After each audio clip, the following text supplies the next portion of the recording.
kulan wacan daawadayaal waxaan ku sugannahay magaalada Samsun liiraado oo dalka Turkiga ka tirsan waxaan rabaa oo aan muuqaalkan u soo duubay inaan mar kale cadeeyo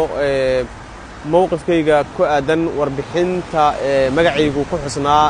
la igu wareystay Amnesty International hay'adda xuquuqda aadanaha u dooda ay soo saartay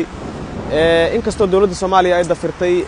eedahaas ay u soo jeedisay Amnesty International haddana waxaan rabaa inaan shakhsiyan wariyahan halkan ka cadeeyo inay jiraan eedaas oo anigu aan kamid ahay dadka dhibanayaasha oo in deegaankii ay joogeen ay ka shaqeyn waayeen gaar ahaan caasimadda ummadda Soomaaliyeed ee Muqdisho oo aan anigu kamid ahaa wariyaashii amni darrada uga soo tagay ilaa iyo haddana ka maqan wadankoodii sidaa darteedna aysan weli dhicin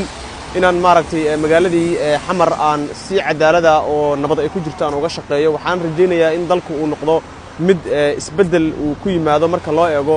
xorriyadda hadalka iyo wixii la mida warbixintaas maanta soo baxday ayaanan maaragtay aad u bogaadinayaa oo aan Amnesty International leeyahay waxaad ka run sheegteen wareysida xaqiiqda ku saabsan ee aad la yeelateen wariyaal aan ku jiro